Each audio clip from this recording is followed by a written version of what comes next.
It is a great pleasure to introduce Quan Zhou to Hofstra.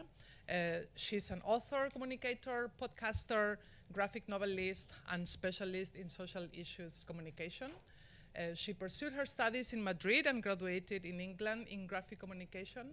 Her career doing graphic novels started in 2015 with the publication of Gazpacho Agridulce, una autobiografía chino-andaluza, which is at the library. Right now it's under my name, but you will be able to check it out after the event today.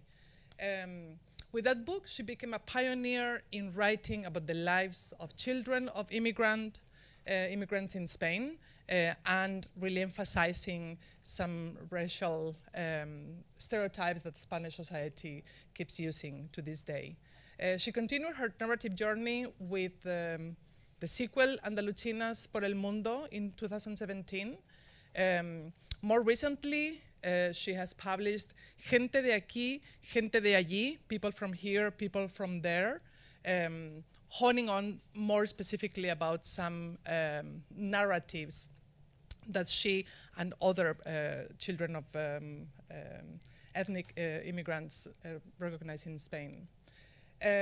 She has just published her last book, La Agridolce Vita, in 23, and there is also a digital project called Linaje, Lineage, that just came out in the magazine The Critics, published at Cornell. And in this work, she talks about orality, memory, and the things that get lost in translation. And I don't know if you plan on talking more about that today, but we can ask you about it at the end of the talk. She's the 2024 chair at the King Juan Carlos Center at NYU, which is partly why we are lucky to have her here today. And she has lecture and different academic institutions around the world. And I hope you have questions for her at the end of the talk. There will be time for Q&A, and you will have to use the mic. So I look forward to the conversation. Please help me welcome Quan Zhou at Hofstra. Hola, hello. I feel really hidden, like in a corner in the dark here. Well, thank you all for coming.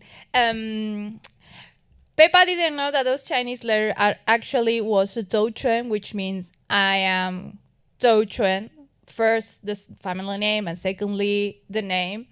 I also say that in the United States, I'm having trouble with my identity again. If it's not enough to have 35 of your life having identity crisis, now I'm having it again because people keep asking me how your name is pronounced.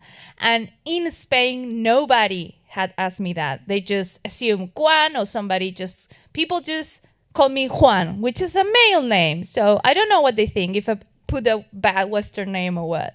So when people here ask me, what do you prefer, Quan or Chuan, I say, I really don't know. Who am I? Am I changing identity again? So thank you, Pepa, for this warm welcome. Thank you all for coming today. Before I start, I want to ask you, what do you know about Spain? Not for you, the professors. No. What do you guys know about Spain? Can anybody shout anything? Or raise the hands? It's not an exam. I'm not going to grade you. Okay? Is it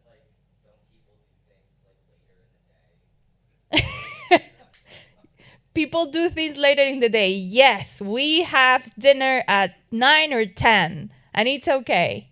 What else do you know about Spain?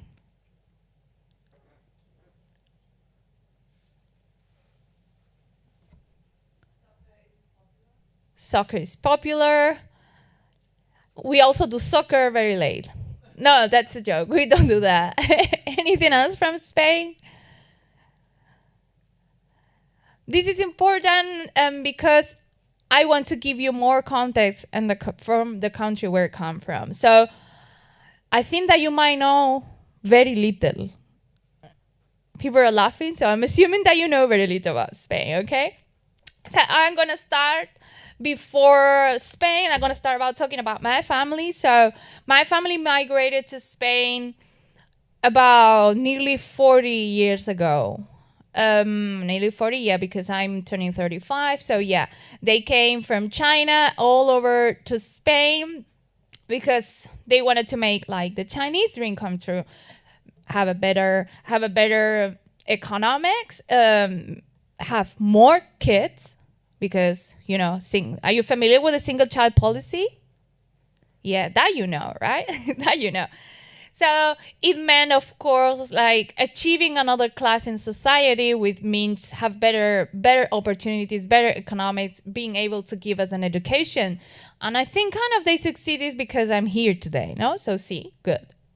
But since you know very little about Spain, I'm gonna give you a really brief, really quick history of Spain. How Spain became from an immigrant country, immigrant people living because Spain wasn't attractive enough, to receiving migration. How the people become attracted to go and to migrate to Spain. Because one of the questions that I asked my parents is, why did you go to Spain? Why we didn't go to the United States? And they answered me that by that time, migrating to Spain was easier. So, and this is a very quick and brief. There is a story in here, so I'm feeling a little bit intimidated. But basically, in the 50s, Spain was kind of an agricultural country. It wasn't very rich. Now, nada, niente, no? So people were actually trying to leave to Latin America and to other countries. That's why in some countries, I think it was Argentina, that they call Spanish people los gallegos, the Galician people, because there was many Galician people that migrated to Argentina. And we also have a dictator. Do you know we have a dictator? There was this guy, Franco, who wasn't very nice. He killed people. He do stuff that dictators do that are not very nice. So people was like, okay, let's just stay away from Spain because it's not very attractive. Dictatorship, a civil war. Well, okay, not good place to be. But then the dictator died. Franco died, and then we came to democracy, and then we also came into the European Union. So instead of a country where people wanted to leave because it was not nice at all, like poor and dictatorship and, people getting killed, it became really attractive when the economic boom of the 80s, I think, and being European. And so imagine how was the society when Spain became attracted to immigration. Right now, in 2024, the statistics say that 87% of Spaniards are white Spaniards. 87. So only the 13% it's migrant. And because in Spain we don't have those check boxes of ethnicity, which it really confuses me too when I'm here in the States, because it says Asian American, but I'm not Asian American. I'm Asian but not American, and I also not white, so I don't know what to put in that boxes. I'm really confused. North America is giving me so much identity confusions again. Well, that statistic is inexistent in Spain. So, for example, if you are here in America and you are born from another minority race, you will be invisible. So if I have or more people are naturalized in Spain, you become invisible in terms of a statistic. So in that 87%, you cannot see me. But we're here. So the children of migrants that are naturalized, we kind of are invisible to statistic, but not to racism. Haha, so fun. So if today I see here, there's also diversity in uni, but in Spain will be, if you take that account, that percentage for 10 people, only 2 will be diverse. The rest of them will be white. And that is a thing that is also in politics, in TV, in media, that you kind of feel isolation, and also the awareness to what the race means in Spain. It's very, very basic. So, okay, that's long story short, how we are now in Spain. So I'm going to go back to my family. Oh, these are my first comics. Can you read it? It's very big letters. I started writing about the cultural clashes and encounters that happened to me during my childhood and growing up in Spain, and what it meant to be being a Chinese girl in Spain. And this has 10 or 12 years, these comics, because I started publishing in Tumblr. So you see those Chinese eat dogs joke, racist joke is still the same and international. But I'm going to focus on my mom, that she eats in the right, no? See, in the right, in that side? No, it's here, no? I cannot see that. Vale, okay. So my mom didn't understand why I was so angry when people in school squint their eyes to me. Like, why you feel offended if you are Chinese? At that time, I didn't understand what was happening because I didn't have the words racism. I was a child. So my mom said to me, if they squint your eyes, you just open them. Like, diles, españolitos, españolitos. And I did it. I was like, okay, you're squinting, I'm going to open like you. And the Spanish people didn't feel offended. They feel really confused. They were like, yeah, I'm Spanish. So what was happening there? It was happening that it was a racial hierarchy, that the word Chinese didn't meant Spaniard. It wasn't the same. So Chinese could be weaponized and used as an insult. But because of the territory, I could not use Spanish or Spaniard as an insult to give it back to them. So they weaponized my ethnicity. They turned it against me. And at that time, when I was a kid, I could not understand. My children's mind could not understand what was happening. So, and I always, because of that time, I was trying so hard to assimilate in my heart, in my mind. I thought if I try hard enough, I could be Spanish and I could erase my ethnicity, because I thought it would give me legitimacy to be in Spain, not to be made fun of or not to be a victim of racism. Although I didn't know at that time what racism was, but I did know that being different for being Chinese, that I got it. So people, sometimes they didn't even know that I was Chinese. Well, in the States, I'm always being praised. Bueno, felicitar. They say, oh, your English is so good. And then when I speak Spanish, they are like, oh, why your Spanish is so good? And then I'm like, okay, people expect nothing from me, so whatever I do, I keep surprising people, which is good, because if nobody expects you from nothing from you, you can do very little, and they will be, wow, so good. No, they expect nothing from me. Well, and then I was struggling with society, with racism and an identity, but I also struggled with my own family. Because for my parents, the tradition, the way I portrayed my mom at that time, these are 10 years ago again, it was what she symbolized in my comics. The symbol of her is not my true mom, but it was a tradition. She wanted to me be very, very Chinese, although that terminology was really mysterious. But she always said, oh, you're not Chinese enough. You are just Chinese on your face. So I was not enough Chinese for her. So what does that even mean? She was like, okay, you need to speak Chinese, you need to do stuff. So we have a lot of trouble, because at that time when I was a teenager, I found out that I was not Chinese enough or not Spanish enough. So I was in the middle of nowhere trying to fit in whatever boxes some monocultural people have put me in. And remember, 87% white now. At that time in the 90s, I just had this data that Andalusia, that's the southern county, is county? No, county. Well, Andalusia at that time has almost 7 million of population. Guess how many Chinese there were?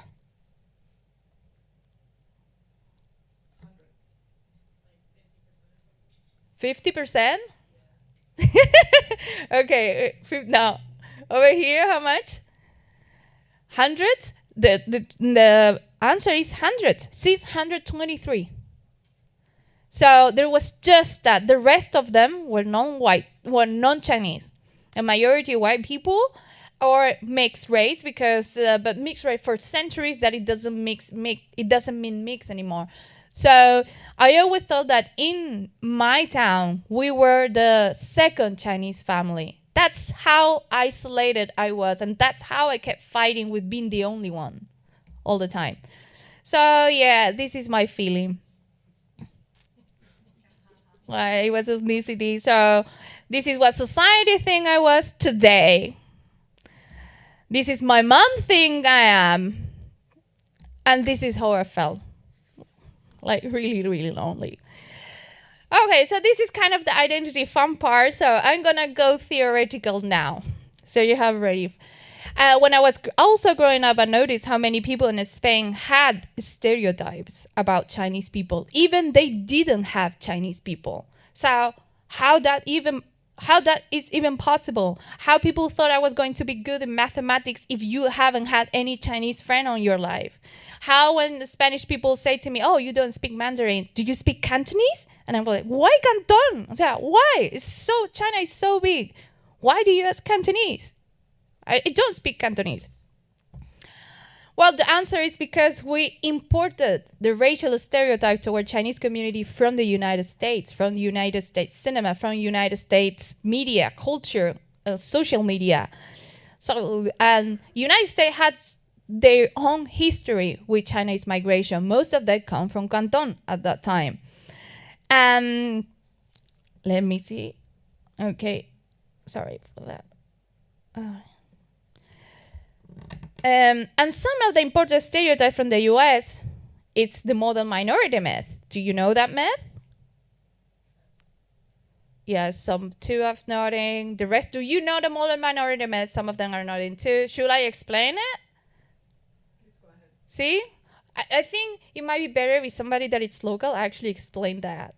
Anybody will go to the mic and do it so it can be recorded?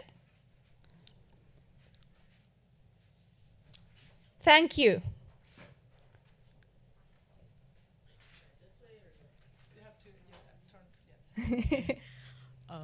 The model minority myth is that the people who are Asian and Chinese are the best minority because they are higher up in the economic status and because they are like conceived as like more white than the other minorities because they have a fair skin complexion sometimes.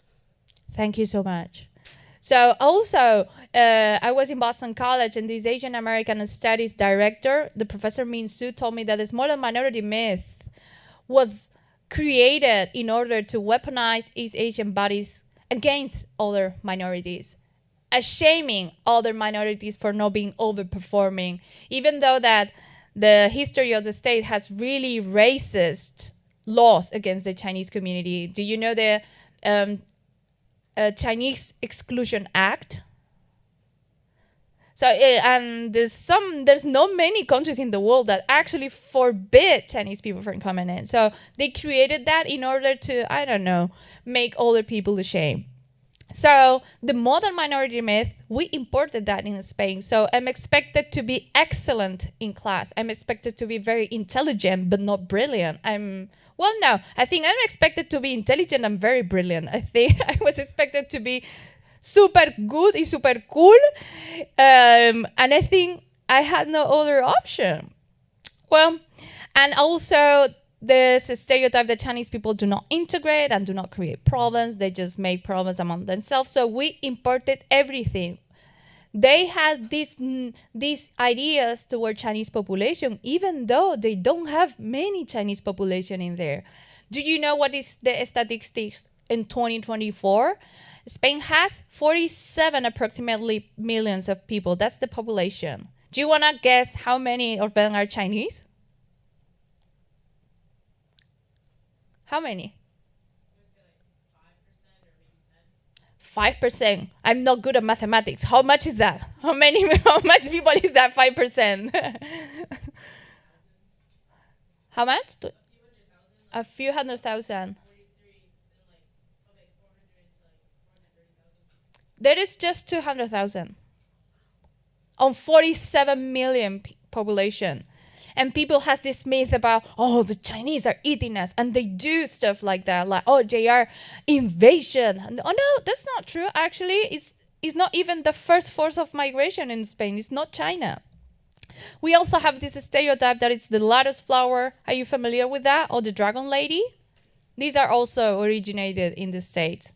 I'm going to go quick. So the lotus flower is the submissive stereotype toward an Asian woman. And it originated in the colonization of Japan. Have a comfort lady for the soldier. So we also imported that. I have been in uncomfortable interview in Spain that they asked me, oh, are the Chinese ladies really complacientes, submissive, complacent? Well, are they really nice and submissive with guys? What they really meant. And why do you think that? They don't ask why they think that. And the dragon lady is another stereotype. This is the counterpart of the lotus flower. The dragon lady is that some lady would use her shady skills to get your passport and stuff like that, but she's not good. Yeah, all the stereotypes. And these are from the more contemporary United States cinema films. But then in Spain, because the migration, we are creating our own identity here, not here in New York, but here in Spain. There are some of them that are kind of new age and contemporary stereotypes that are emerging, such as Chinese people do not pay taxes, they do a lot of money laundering. I think you have that here in the States too, that they carry a lot of cash, do not report to the police. And this one is kind of my favorite, like if Chinese people are criminals, they are going to be from the mafia or something like that. So because of this stereotype, if they find one Chinese criminal money laundering, they think there's going to be some big mafia scheme behind. And when in reality, there might be just this bad person. So fun. And also, now we are rich. Because of the economic and also model minority, because the people are booming their business. Also, I can say that my parents could afford me an education because they worked 30 years nonstop, and my mother said that she could not even take a vacation for those more than 25 years. But no, they doesn't take into account that. But now, because now we are rich and now we are money laundering, and because we can buy a nice car, it means that we use these shady schemes or whatever to do it. And this anti-racist activist called Moja Herrero, he said that Spain has this migration of Schrödinger syndrome, which means migrant people came here to live off government money. Las ayudas. ¿Cómo se dice las ayudas aquí? Oh, yeah. So he says the Spanish people think that the migration come to Spain to live on the subsidies, but then they come to Spain to steal all of our jobs. So it doesn't work. Either we live in the subsidies or either we steal over the jobs. But both of the realities, we are not the migration of Schrödinger. It's a really fun thing. So yeah, all these stereotypes, and all among the stereotypes that the old Chinese are similar, I think Spain has this homogeneous Western Chinese fantasy blubber that they do not recognize.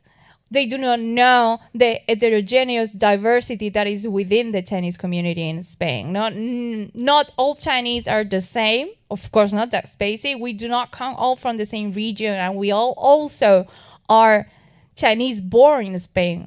Hybrid culture people that are born there. So long that were hybridization. So this blob, it's a fantasy. It does not exist. So I'm going to do a little briefly because I learned a lot of history of Asian Americans here. I did a lot of research to try understand how this history of Asian Americans and how important the stereotype to Spain had affected us. So I was in Chinatown, Manhattan, and here the majority, as I said before, of the people of China came from Guangdong, and there was a majority of male. It was at that time. And the food, because I do have a lot of people ask me in Spain, where is a true Chinese restaurant? And what did they mean with true Chinese? What is authenticity mean back then? In the 90s, the majority of Chinese restaurants in Spain has food that was inspired of the Chinese community, local food in the States. And because of the Chinese Exclusion Act, they could not import goods. So they adapt their dishes with the material they had here. And we copied it, extracted it from the States. So my parents never, ever in their life had eaten spring roll. But why do we sell spring roll? And now we are selling fortune cookies in the Spanish, in the Chinese supermarket in Spain. That's how powerful is the media and the culture, that it's from the States to the rest of the world. So the research there was amazing. I mean, I'm learning a lot of stuff being here, and this is an extract of my latest graphic novel, Agridolce Vita. So this is in Spanish, but it basically says, if you don't tell your own history, other people will tell it for you. And guess what? They're going to profit. Because it's my story. It should be my right to profit my history, whatever I want. But no, if you don't tell, if you do not take action, somebody else will do it for you. And that's a fact. That's a fact I've seen year after year in Spain. ¿Cómo voy de tiempo? Porque yo hablo un montón.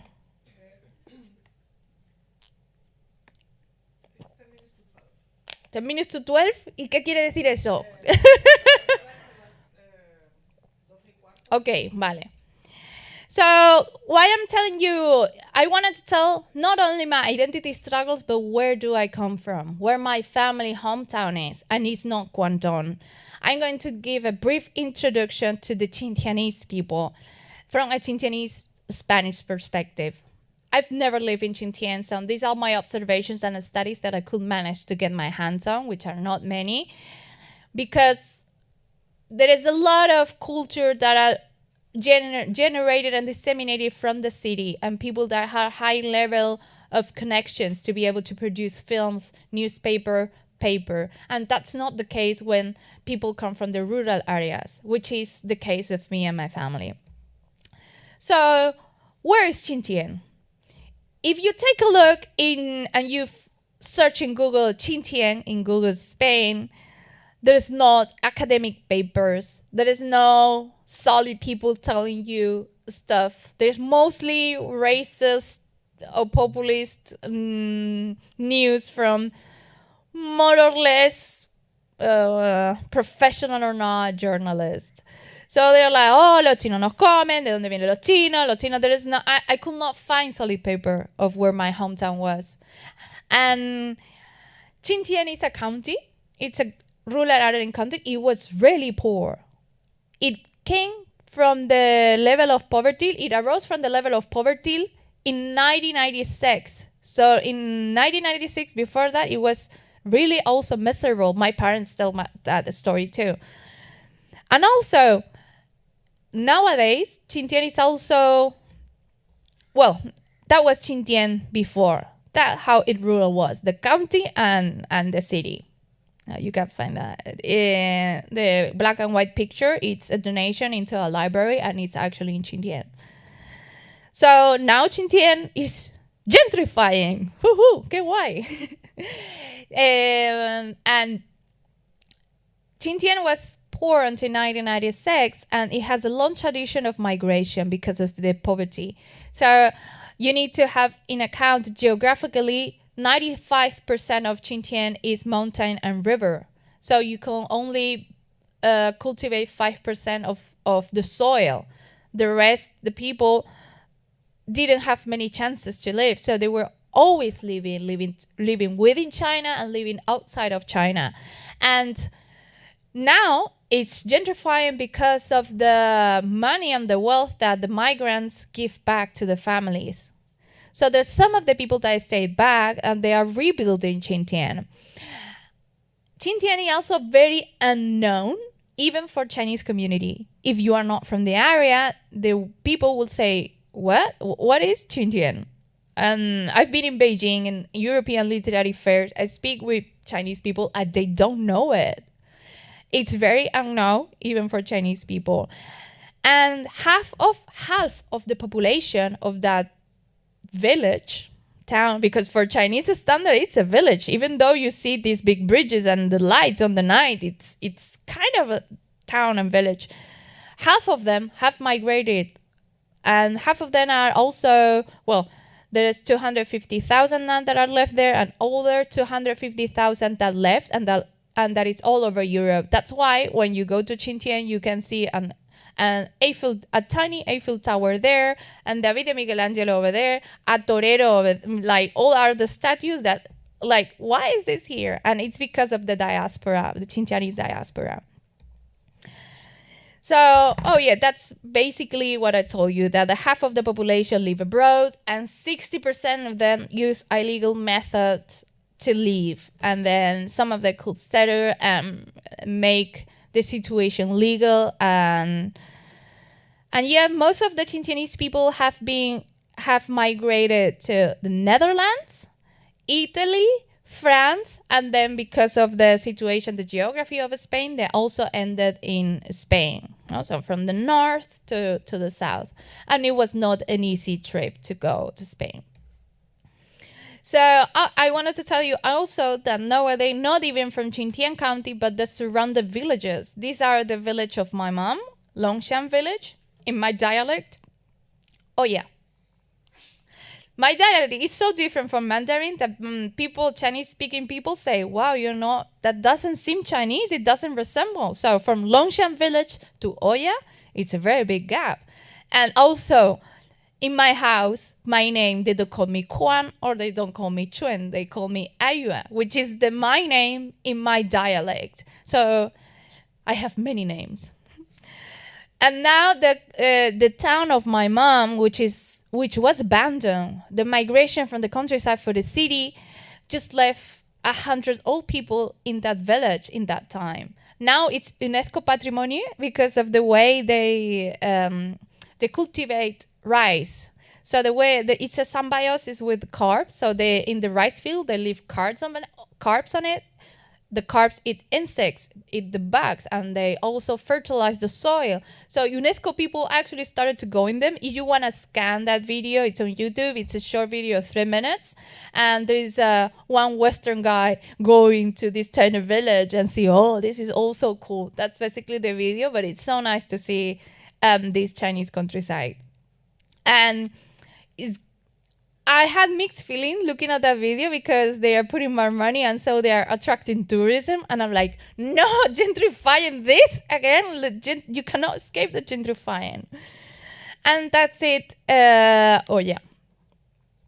Also, I found that people that work in culture or that are artists or poetry people in Spain, the majority are not from Xinjiang.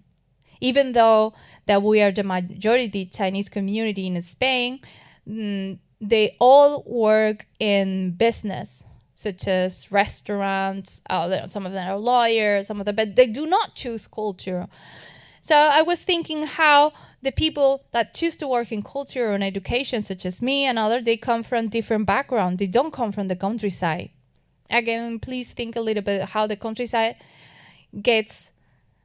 I'm gonna cite Brigitte Basayo that she said that it seems that the migration from the countryside to the city seems like an advance. So even though that we have our own talented people, we are below the city culture people. But I want to put a value on what we do, even when we come from rural families. People that come from the countryside families. And a lot of, as I mentioned before, people that work in poetry, they may come from different cities, but they don't work in the rice field like my family did at that time. And when they come to Spain, they have their own associations, such as this one. The business people mingle along together, and they gather their own histories, and they save it, and they disseminate it within those people. For me, that I do not speak Chinese or read Chinese, it's very difficult to get my hands on that document. And even if I could get it, I cannot read it because I cannot read Chinese Mandarin Chinese, so it's very difficult. And in Chinatown, we have a Chinatown in Madrid, but we didn't call it Chinatown until we copy again the people from the States. Is there anybody been here in Madrid? Anybody been here in Spain? Except the professors. The professor, no raising your hand. Pero nobody? Spain? Okay. Well, Madrid is the capital of Spain, and Madrid and Barcelona has the biggest communities of Chinese people in there. But we haven't talked about them, such as a Chinatown. This is a new word that we use, the barrio chino in Spanish, or Chinatown. So Chinatown in Madrid, Usera, was there more than 35 years ago, because Madrid is the capital. A lot of the Chinese people stay there and work there and thrive in business. And now in 2022, the mayor decide to put a panda and say, okay, now the Chinatown de Usera está inaugurado. Now it's open, welcome for the people. And I'm like, I'm not quite understanding what is happening, because of the history that I study here in Chinatown, Manhattan. I understood that after the Chinese Exclusion Act, the Chinese community here needed to create this marketingizing, well, making attractive so white people will come to Chinatown and consume.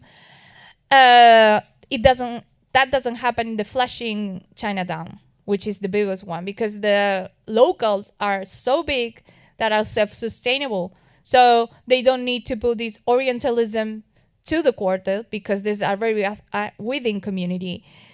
It was happening also in Usera. The Usera quarter in Madrid didn't need tourism, didn't need nothing of that, because it was enough being within the community. And then the mayor decided that it was a good idea to put a panda and gentrify the quarter. Again, gentrifying. And so the rents are rising, and they are celebrating the Chinese New Year over there too. So, well, Chinese people used to celebrate it, but now the mayor wants to go there, do a parade, and everybody welcome, which results in being a very, it's getting more expensive to rent a flat there. And also, people from Usera doesn't come from Guangdong, not like here. And as I mentioned you before, because the Chinese people come from all over Europe, it also has their own quarter in Prado, in Chinatown Prado. And there is also an academic that did really great studies about the Chinese migration in Italy called Gao Zhang. He's now in the University of British Columbia. So, fun fact, in Spain, if you buy some clothes that say made in Italy, there is a 80% probability that it's made in Italy by Chinese labor hand. So I was trying also to find Chinese in the history, even though it had been omitted, and I found there is also this book called 110 Cinesi Circa, which is approximately 116. That's the title. And it's a book about this academic study about a concentration camp in the fascist time in Italy. So it's when we all see all the films about the wars and World War I and World War II, there is, or in my knowledge, there is no existence about any Chinese population, but there was. Not much, but there was. So in this concentration camp, they put all the Chinese people that were in Italy. There were 116 approximately. That's what the title of the book. And they make them work during the day and go there and live in that concentration camp. So there was this Padre Antonio Chang. He was, ¿cómo se dice cura? He was a priest. So he baptized all the Chinese, the rest of the Chinese, so they don't get, they didn't have any problem being there. So I think the majority of, because I could not have my hands on this book yet, but I was reading all the history about how then years and years and years later, the government actually apologized to them, like, oh, we're very sorry.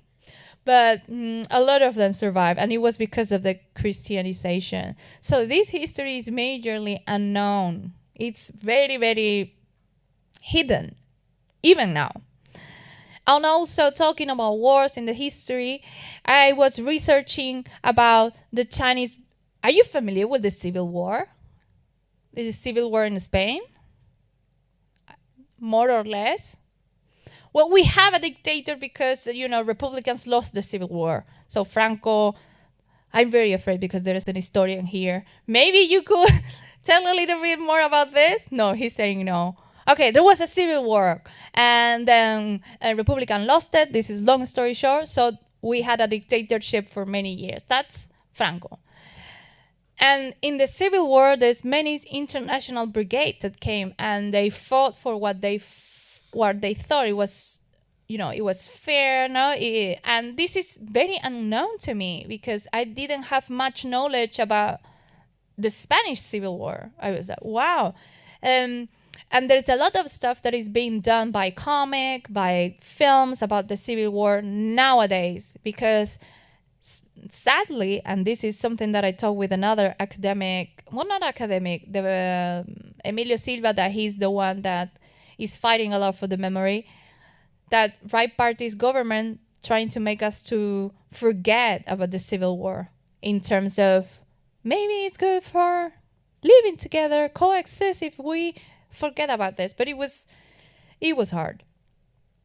And a lot of people also say that Chinese people weren't really involved in politics, that they do not care, which is absolutely false. And I was researching of these volunteer soldiers, and I found out that 2 of them were from Xinjiang, from my hometown. I'm telling you histories because these 116, at first, they say that they were from Wenzhou, a nearby city. So Wenzhou is known. It's a port city. A lot of things came from Wenzhou to Wenzhou, including religion. That's why there's a lot of Christianity in our region because, they went here to evangelize us. Bueno. Those 116 were not from Wenzhou. They were actually from my county, Xinjiang. And it's not really shown. So I'm gathering all of these histories of the people that I consider mine to show and to disseminate towards them because we deserve to be seen. And these 2 brothers, they came to Spain, and the one in the derecha, ¿está aquí a la derecha? Okay, the one in the right, his name is Zhang Shusheng, and he was already in Spain, I think. I don't quite remember neatly his story, but he was a very intelligent man. He knew how to speak Spanish. And when the Franco soldiers captured him, he argued his way out. They released him. And that was a very huge thing. So I was interviewing this historian about why, if you capture somebody that's considered your enemy, why would you release him? Was he very smart? I don't know. So because historians are they cannot, have hypotheses. They work with facts. They say, oh, we cannot guess what he must have said to be released. So yeah, there's something I'm like, what will I say? Do not kill me, please. Something like that. Well, it was very eye-opening to find these people that had been also long ago in Spain. We are not just a recent migration, but some of my people already arrived to fight for this, what they consider fair. And also, the Xinjiangese in Netherlands, as I said before, is the 20% of the Chinese population before the 1990s. And we don't have any stats today because I tried to get more recent data and it was almost impossible. And those are my great-grandparents. This is a history that I learned not so long ago, that my family have been migrating from generations and generations. And they have photos because they were in the Western world. I don't have photos of my grandmother, but somehow I got photos of my great-grandparents. And this, I told you all about this because I've been doing kind of identity historian work. I found all of this and I felt kind of sad in terms of having the feeling of arriving late to my own history, to something that belongs to me, if that even possible. If it's already mine, if I'm writing this, how can I be late, no? And also I felt how people do not have access to this important information. Again, we are 60% of the Chinese migration in Spain. How this town, it's, I don't know if forgotten or erasing or not being seen as important. We are already a very important part of Chinese migration in Europe and Spain. Why are not we in the books? Why there is not exemplar? Do you say exemplar? Chintianese? Well, why don't we have great Chintianese people talking about this in the academia? We don't have this chair about Asian studies in Spain. And there is some of the academics people that work in Europe that publish really racist books, such as I have read this book that say, the Chinese restaurant in Barcelona had boom like bamboo sprouts. And this person has a very high position in academia. And that's one of the few studies that I found about this. And for me, it's very, very unfair. So as I said before, if you are not telling your own history, somebody else will do it for you. So I already started documenting my own side of the history. These are my parents. In the first years that they retire. So this is the first year that they went to the beach and they actually have time for just exist. And because migrant people are often dehumanized in media and in everyday media or culture that we consume. I'm a migrant here, but I'm not a migrant in Spain. So it also confused me. But it seems that immigrant people are either a subject, somebody to be saved, or a criminal, not a human being. So it seems that people do not have human desires, such as go shopping or want to go to the beach or, I don't know, get drunk, because that side of humanity is not portrayed. So I wanted to show these people that are my parents in a humanly way and a very close intimacy, normal. That's not just universality, and humanity is not just for the majority privileged people. It's for everybody, including people that came to our country as guests that stay longer or not. And well, this is my family-owned Chinese restaurant, and I just want to end with Brigitte Vasallo again because I really love what she told us a few days ago. This is el tesoro inmaterial de nuestra existencia colectiva, which means the immaterial treasure. Well, the immaterial treasure of our collective existence. So I just share my part with you. Thank you.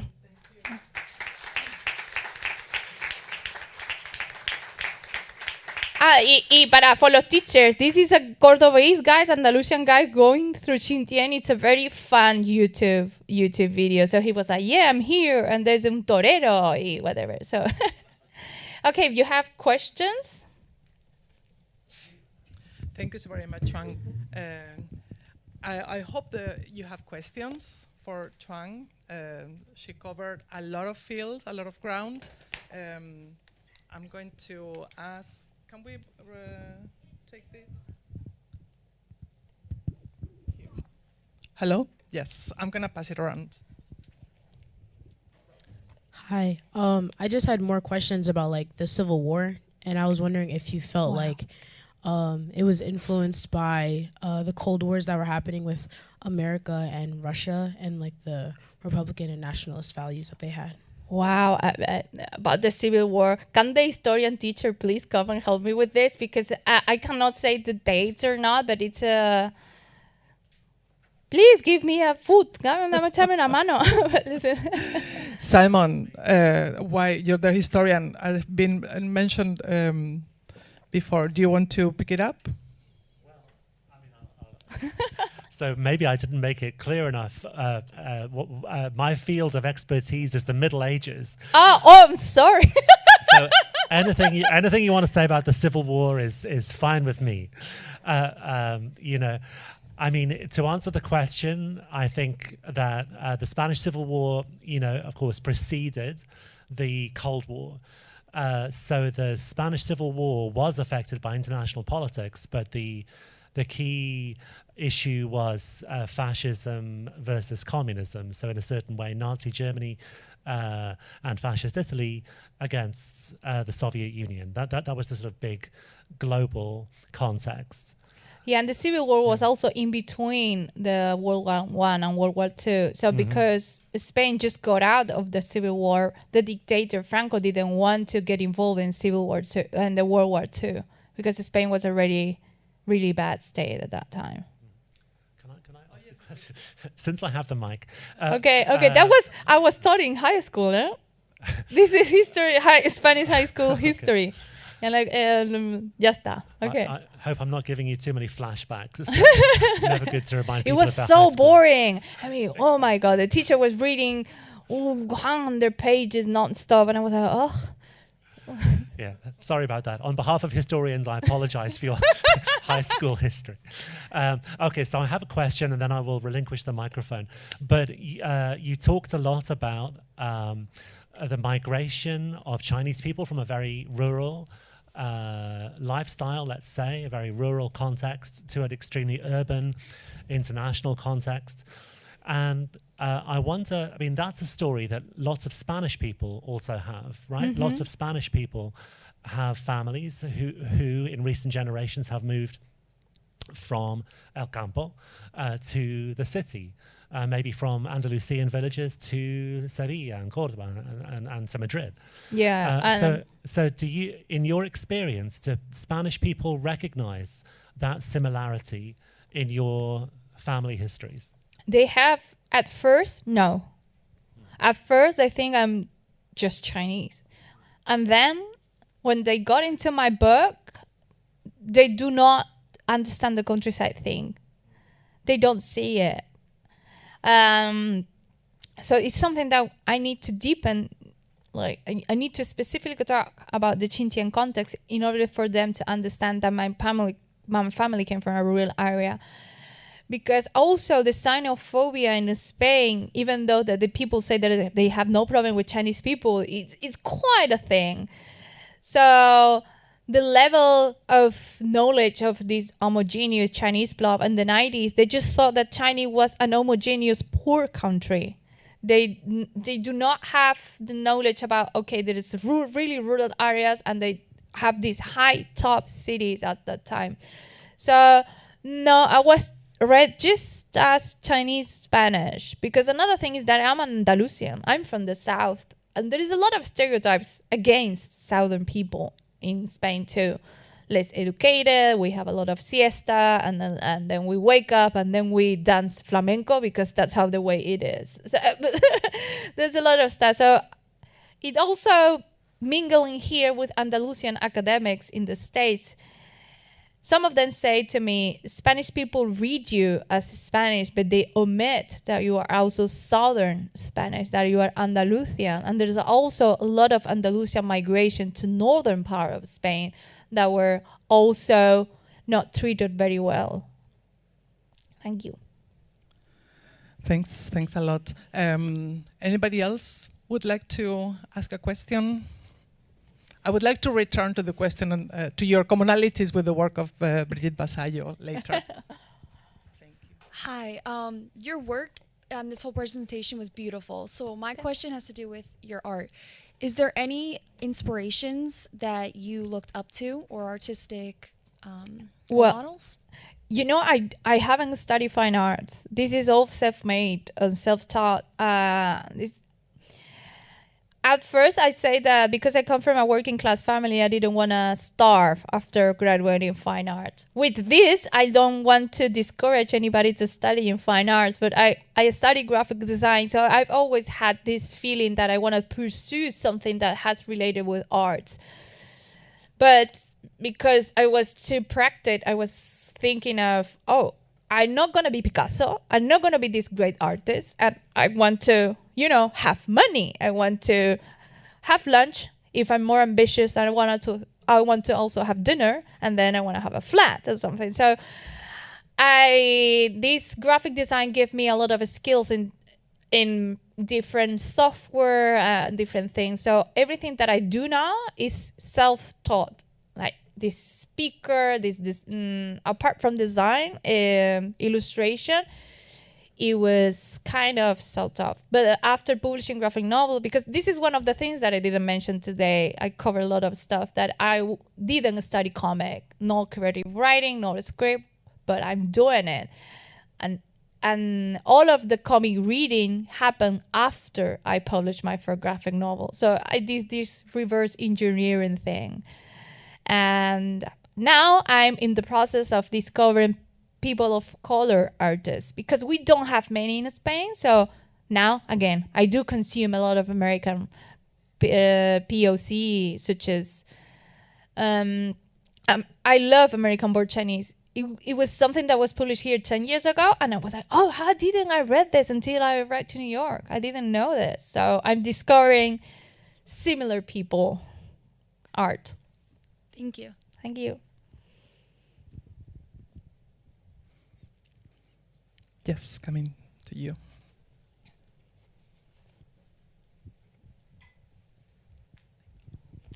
Hi.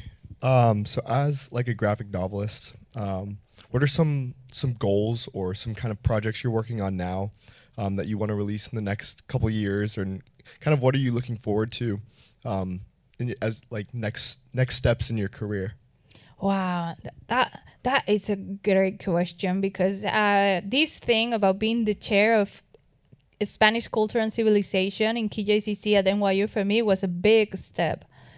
Not being a graphic novelist, but it means that I'm respected as an artist and as a thinker too. So that was a huge step. And also, I don't know if I should say this or not, but I'm going to say it anyway. My first graphic novel was in a project to become a series, a TV series. So they wanted to sell it to Netflix or to HBO or another platform, but the project they presented to me was racist.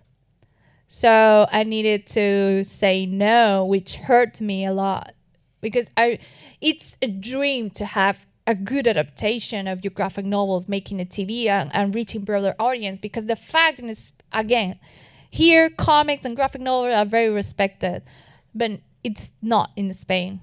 You do not have very respect if you decide to do something visual. They say that comics are for kids. So it was very, at first when they proposed to me, okay, let's do this. Let's make a movie or a TV series. I was over the moon. And then it was very bad when the proposal was racist. So hopefully one day I will have enough money to make it. Or maybe not. I don't know. But but now I'm exploring audio. Well, I'm exploring sound. That's when I'm doing documentary podcast and also have a conversational podcast and different projects. I'm a very curious person. Thank you. Yes, coming back to Rose.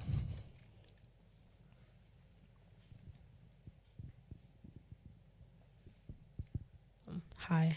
I was wondering if you would ever get like Chinese media or specifically King Qian, I think you said it. Qingtian, yeah. Sorry. If you would ever have like them take over your media instead of like westernized like Netflix or HBO. No, I don't have that. I don't think the economy in Qingtian is thriving enough to actually produce something, to be honest. And again, there's also this city versus countryside class thing in China. And so my parents say a lot that they were not really respected because they were from the countryside. From, for example, Shanghai people or people from the city. So it's difficult, the countryside thing. They consider ourselves uneducated. And Also, you want to mention Brigitte Vasallo. She's a great thinker. I think she's well, Brigitte never mentioned. I don't know. Let's say they. Okay, let's say they. They say that when their family migrated from the countryside to the city in Spain, the city made them feel they were dumb and illiterate.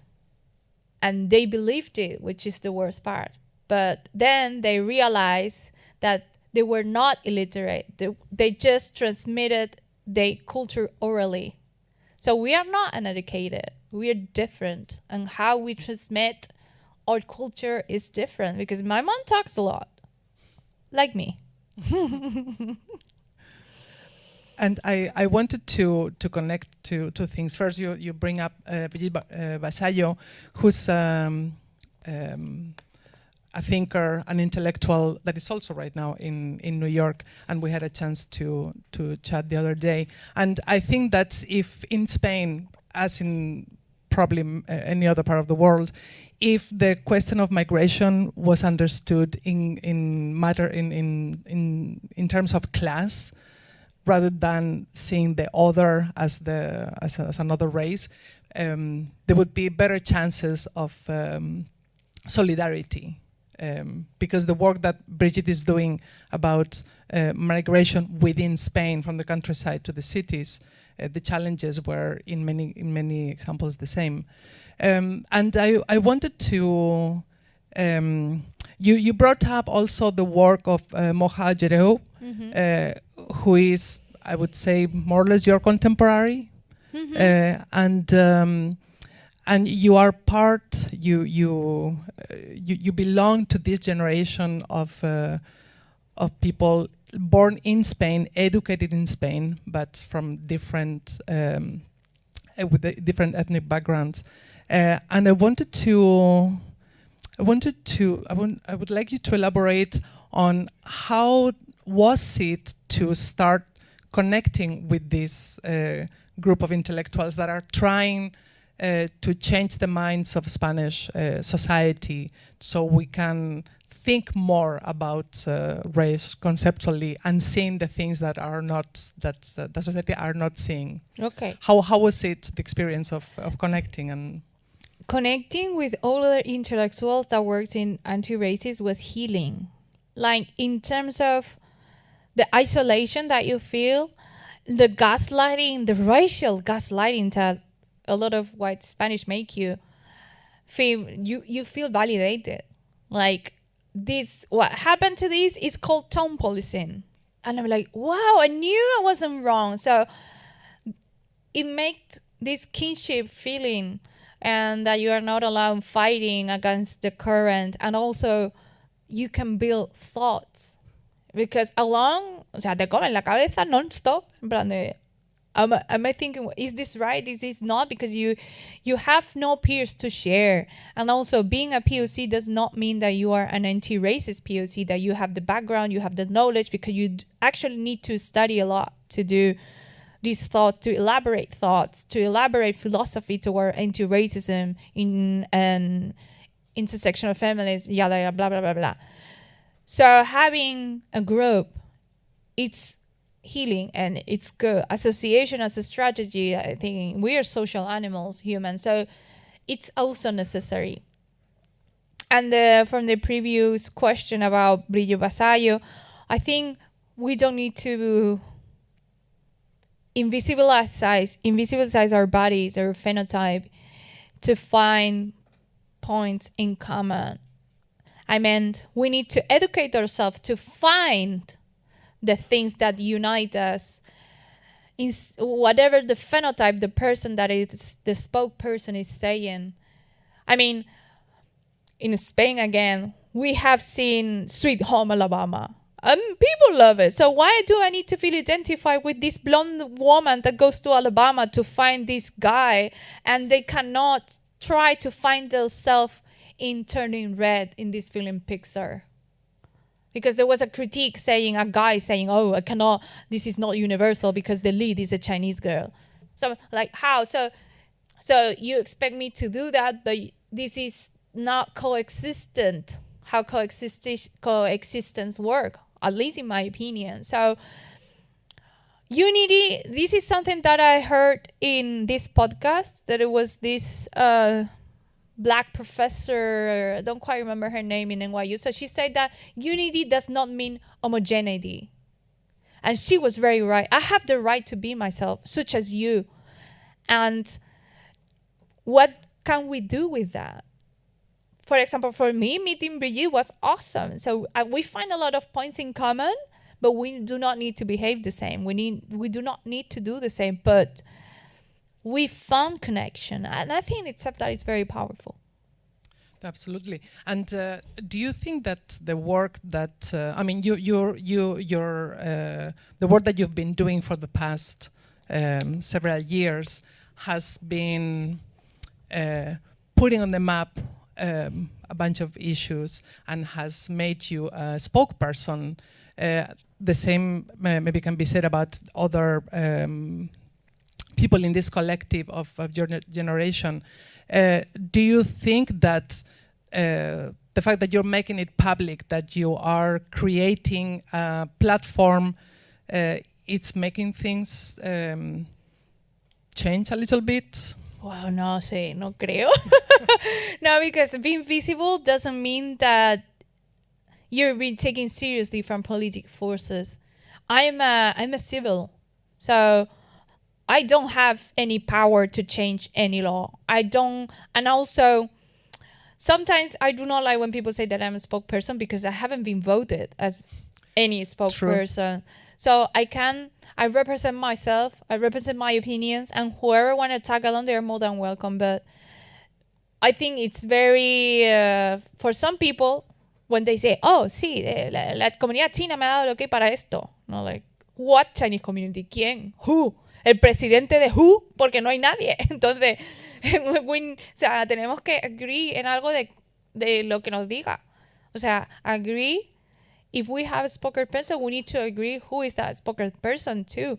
Entonces, I'm a little bit pessimistic in this way, because I've been stabbed so much time in the back, and I've been instrumentalized for some power politician to be just in her Instagram, such as, okay, this is that diversity quota that I'm really not really happy with this. I'm quite unhappy, because you can also count the POC people that are in Spanish politics. Y creo que son muy pocos. Y dos de ellos son unos sinvergüenza, quiero decir. Entonces, como... Yeah, like the tokenization of racial groups, it's definitely at work. Yes, Vicente, coming to you.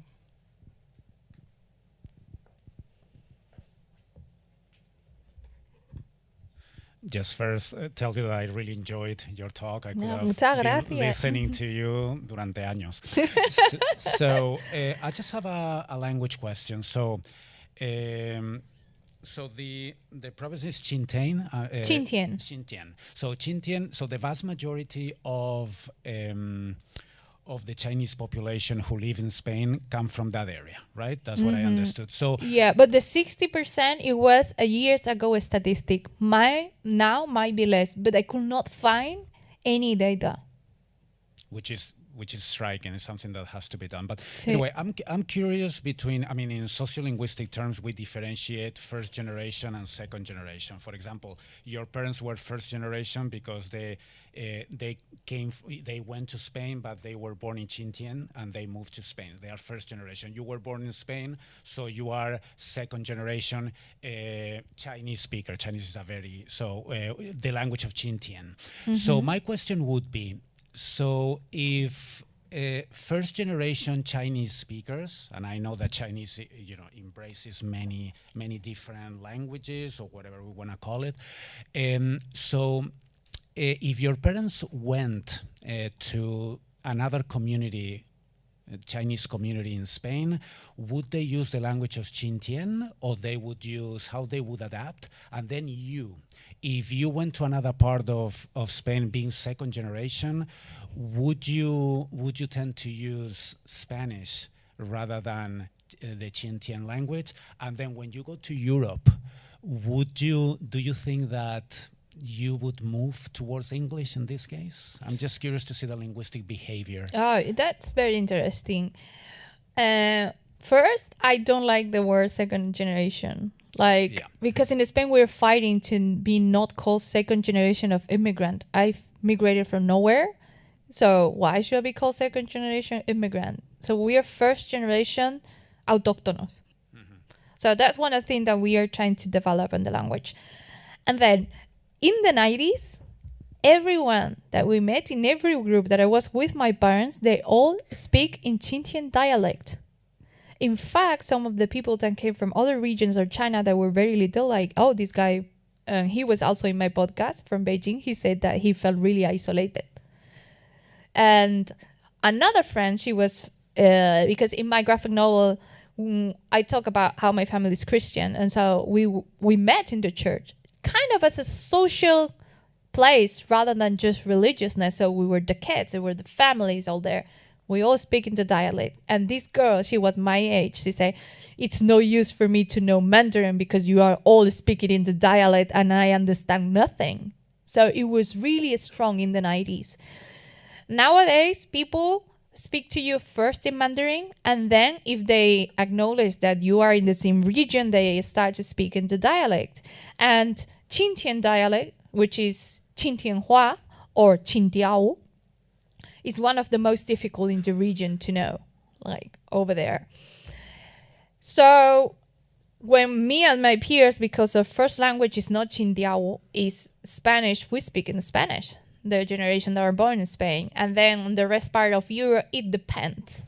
It also depends, because now having an East Asian phenotype doesn't mean that you actually speak any Asian language. I mean, here, it happens also here with Hispanic migration, you know, some generation that have been here. I have one student in my class, she felt more comfortable. She's from Dominican heritage. She started a little bit Spanish and then she quickly turned to English.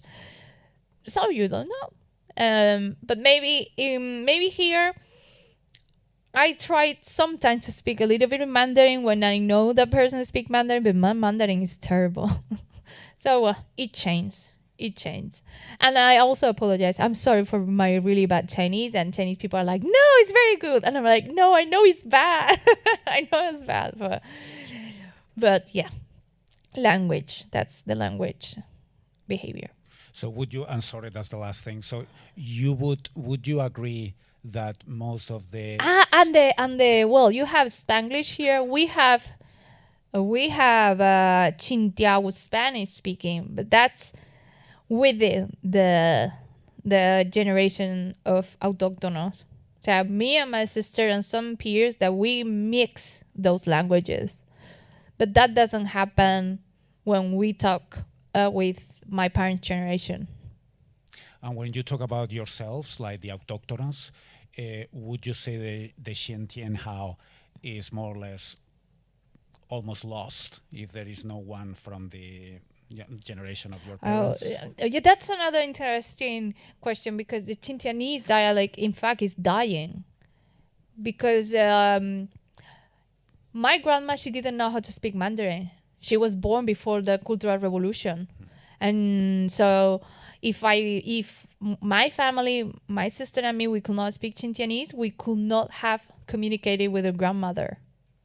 But now, because there is no use in terms of the gentrification of Xintian, people are not teaching their kids to speak Xintianese. They speak Mandarin, and then they teaching them Mandarin. So it's kind of sad to acknowledge that a language is dying. What, that was your question? Porque yo creo que me he ido por las ramas. No, well, it's related, but I was thinking about the context of Spain.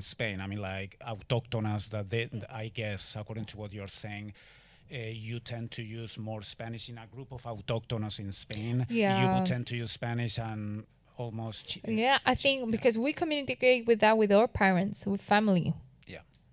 So yeah, there's no Xintianese generated in Spanish anymore. You have this mixed language, and maybe the generation that comes after me, maybe they don't have any. Yeah. Thank you. Thank you. Yes. Hi. So just going back to your multiple identities. So like how you said before how your mother wanted you to like act and be more like Chinese. So when you interact with people of like these differing ethnic identities, like Chinese, Spanish, American even, do you find yourself like pulling out more of like a certain identity, or do you always embody like all of your identities out? I think it depends. That's a very interesting question. It depends where the context you are. I mean, I think you have this word called code switching. And then, for example, when I'm here in the State, it's not the identity, but for me, it's the language. I mean, I'm older than you guys, so I've worked a lot with my identity, and I know how I am in the Spanish. And one of the things that I say is I feel like 3 degrees dumber in English because it's not my first language. So somehow when I'm interacting with Americans, I'm like, have the sensation that you do not have the full Chuan experience, because I don't know that many slang in English, and I speak with a lot of slang in Spanish. So I think you have a limited perception of who am I, and that doesn't need to be with ethnicity. It has to be with the language. So, and I've been praised about my good English, but there is some stuff, some jokes, some codes of behavior that I don't know because I've been here like a few months.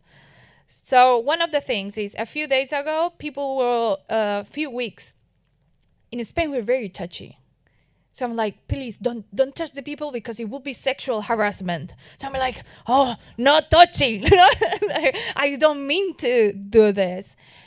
And then we have this kind of stuff that happened like lost in translation because I hugged somebody and I say to her, I'm so glad we touch. And my boyfriend, he was like, no, don't say that because that means masturbation. And I was, no, I mean like physically touch. So regarding to ethnicity and identity, I used to try to be more one side when I was little. So making amends with the whole parts of myself, of who I am now I'm in my 30s, it helped me a lot to maybe code switch less in terms of ethnically.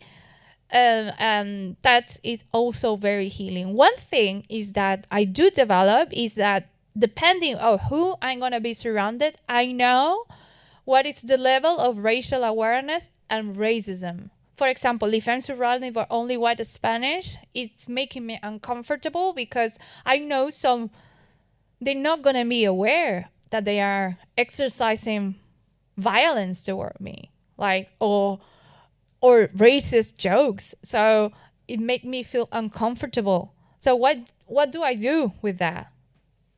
So sometimes I just decide not to be in those places because I have enough of activism in my life. I don't need to be in that kind of activism in my private life. I want to have a beer and that's it. Not being like educating everybody in my private life. So, wow, long answer. Did that answer a little bit to you? Yeah, it answered it. Thank you. You clearly have a lot of passion for rediscovering your history and your culture. Because I'm Andalusian. I'm from that's southern people. I'm passionate. I was wondering how much interest your parents and your sisters share in it, and if there's anything that they've been curious to know, or if they're not that interested. My parents know because they know their identity. They migrated when they were adults, so they didn't have this struggle about cultural interference. They know what they are.